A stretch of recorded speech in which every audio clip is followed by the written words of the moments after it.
ഇന്നും ഞാൻ വന്നിരിക്കുന്നത് ഒരു കൊങ്കിണി കൂട്ടാനുമായിട്ടാണ് കേട്ടോ. എല്ലാവർക്കും ഇഷ്ടപ്പെടുന്ന ഒരു ഐറ്റമാണ്. അതുപോലെ എളുപ്പം ചെയ്യാവുന്നതും ഐറ്റങ്ങൾ കുറച്ച് മതിയാകും ഇതിന്. അപ്പോൾ ഈ ശ്രേയസിൻ്റെ ഈ കുഞ്ഞു ചാനലിലേക്ക് എല്ലാവർക്കും സ്വാഗതം. അപ്പോൾ ചെറിയൊരു കുമ്പളങ്ങി ചെറിയൊരു കാച്ചിലും എനിക്ക് കിട്ടിയിട്ടുണ്ട്. അപ്പോൾ നമ്മുടെ തന്നെയാണ് കൃഷി ചെയ്തെടുത്തതാണ്. അപ്പോൾ കുമ്പളങ്ങ ഞാൻ മുറിച്ച് ചെറിയ കഷ്ണങ്ങളാക്കി, നമ്മൾ സാമ്പാറിനൊക്കെ അരിയത്തില്ലേ അതുപോലെ ചെറിയ കഷ്ണങ്ങളാക്കി നമുക്ക് എടുക്കാം. അപ്പോൾ ഇതിൻ്റെ തൊലിയൊന്നും ഞങ്ങൾ കളയാറില്ല കേട്ടോ. ഈ കുമ്പളങ്ങ, വെള്ളരിക്ക, പിന്നെ പച്ചയേത്തയ്ക്ക, പിന്നെ കപ്പ, ഇതിൻ്റെയൊക്കെ തൊലി ഞങ്ങൾ ഉപ്പിട്ട് ഉണക്കി വെയിലത്ത് ഉണക്കി വെച്ചാൽ നമുക്ക് പപ്പടം വറുക്കുന്ന പോലെയൊക്കെ കൊണ്ടാട്ടം പോലെ ചെയ്ത് വറുത്തെടുക്കാം കേട്ടോ. അപ്പോൾ ഞാൻ കുമ്പളങ്ങയൊക്കെ അരിഞ്ഞ് അതിൻ്റെ കൂടെ പച്ചമുളകും കൂടെ കീറി വെച്ചിട്ടുണ്ട്. അപ്പോൾ ഇതിന് ഇച്ചിരി എരിവ് വേണം, അതുകൊണ്ട് ഞാൻ നല്ല എരിവുള്ള 5 പച്ചമുളകാണ് ഇട്ടിരിക്കുന്നത്.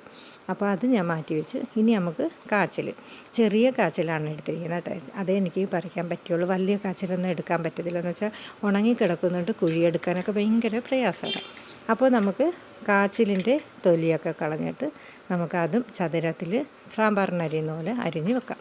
ഇനി വെള്ളം തിളയ്ക്കുമ്പോഴത്തേക്ക് നമുക്ക് ആദ്യമേ കാച്ചിലാണ് ഇട്ട് വേവിച്ചെടുക്കേണ്ടത്. അപ്പോൾ കാച്ചിലിട്ടിട്ട് നമുക്ക് വേവിക്കാനൊന്ന് വെക്കാം.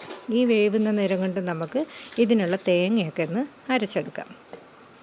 അപ്പോൾ പച്ച തേങ്ങയാണ് വേണ്ടത് കേട്ടോ. അപ്പോൾ ഞാൻ അരമുറി തേങ്ങ എടുത്തിട്ടുണ്ട്.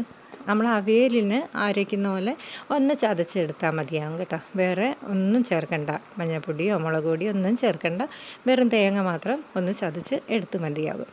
അപ്പോൾ കാച്ചിലൊക്കെ നല്ലപോലെ വെന്തതിന് ശേഷം നമുക്ക് അരിഞ്ഞു വെച്ചിരിക്കുന്ന കുമ്പളങ്ങയുടെ കഷ്ണവും പച്ചമുളകും കൂടെ ചേർത്ത് ആവശ്യത്തിനുള്ള ഉപ്പും കൂടെ ചേർത്ത് നല്ലതുപോലെ വേവിച്ചെടുക്കാം. അപ്പോൾ എല്ലാം വെന്ത് വരുമ്പോഴത്തേക്ക് നമുക്ക് ഈ തേങ്ങയും കൂടെ അരച്ച് എടുക്കാം. അപ്പോൾ ഒത്തിരിയും വെള്ളമൊന്നും ഒഴിക്കരുത്, ഒരു മീഡിയം ടൈപ്പിൽ വെള്ളമൊക്കെ മതിയാകും കേട്ടോ. എന്നുവെച്ചാൽ ഇത് കട്ടിയാകുമ്പോൾ കുറേ തണുക്കുമ്പോഴത്തേക്ക് കട്ടിയാകും.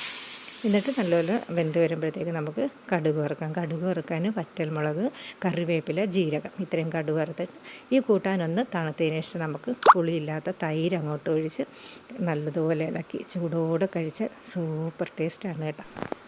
അപ്പോൾ എല്ലാവരും വീഡിയോ സ്കിപ്പ് ചെയ്യാതെ കണ്ടിട്ട് ലൈക്കും കമൻറ്റും ചെയ്യാൻ മറക്കരുത് കേട്ടോ. സബ്സ്ക്രൈബ് ചെയ്യാത്തവർ സബ്സ്ക്രൈബ് ചെയ്ത് എന്നെ ഒന്ന് സപ്പോർട്ട് ചെയ്യണം. അപ്പോൾ അടുത്ത കൊങ്കിണി റെസിപ്പിയായിട്ട് ഞാൻ പെട്ടെന്ന് വരുന്നതാണ് കേട്ടോ.